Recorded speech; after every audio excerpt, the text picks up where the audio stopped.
Metre লৈ এতিয়া সমগ্ৰ ৰাজ্য উত্তাল হৈ আছে।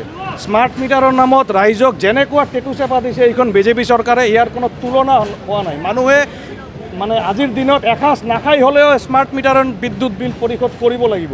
এই যে লুণ্ঠন, ৰাইজক টেটু চেপা দি মৰণমুখী যে স্মাৰ্ট মিটাৰ আনিছে, তেওঁলোকে কেন্দ্ৰীয় চৰকাৰৰ নিৰ্দেশনা মানা নাই।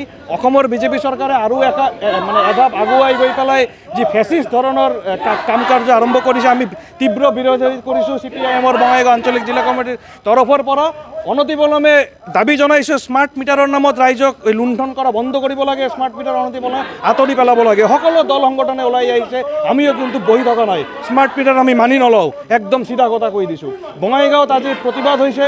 বঙাইগাঁৱৰ স্থানীয় কিছুমান ৰেল সংক্ৰান্ত সমস্যা তথা সৰ্বসাধাৰণ ৰাইজৰ বিভিন্ন জ্বলন্ত সমস্যা, মূল্যবৃদ্ধি, ঔষধ, জীৱনদায়িনী ঔষধকে ধৰি সকলো খাদ্য সামগ্ৰীৰ মূল্যবৃদ্ধি হৈছে। আজিৰ দিনত ৰাইজক একপিনে মানে বিভিন্ন ধৰণৰ টেক্সৰ জেপাৰে টোল টেক্সৰ মাজেৰে বিভিন্ন ধৰণে ৰাইজক হাৰাশাস্তি কৰা হৈছে আৰু আনপিনেদি চৰকাৰে কিন্তু পুঁজিপতিসকলৰ স্বাৰ্থ এটাৰ পিছত এটা সুৰক্ষিত কৰি গৈ আছে। আমি চাইছোঁ বঙাইগাঁও ষ্টেচনৰ কিছুমান সমস্যা আজি বিগত বহুদিন ধৰি আমি লক্ষ্য কৰি আছোঁ। ইয়াতে ফুট অভাৰ ব্ৰিজ ভাঙি দিয়া হৈছে, যাৰ ফলত ৰাইজক বিভিন্ন ধৰণৰ কিন্তু মানে দুৰৱস্থাৰ সন্মুখীন হ'বলগীয়া হৈছে। উত্তৰ পাৰ আৰু দক্ষিণ পাৰ সংযোগী যি ফুট অভাৰ ব্ৰিজটো আছিলে, এই ফুট অভাৰ ব্ৰিজ ভাঙি দিয়াৰ ফলত ইয়াতে প্ৰায় 7-8খন স্কুলীয়া ছাত্ৰ ছাত্ৰীৰ লগতে ব্যৱসায়ীসকলৰ বা নিত্য যাত্ৰীসকলৰ বিভিন্ন ধৰণৰ অসুবিধাৰ সন্মুখীন হৈছে। এক বছৰ আগত কাম আৰম্ভ হৈছিল, কিন্তু কোনেও নজনাকৈ কামখন বন্ধ হৈ থাকিল। একমাত্ৰ ৰেল বিভাগৰ হেমাহি জনপ্ৰতিনিধিসকলৰ উদাসীনতা ইয়াৰ বাবে দায়ী। আজি আমি আন্দোলন কৰিছোঁ, অহা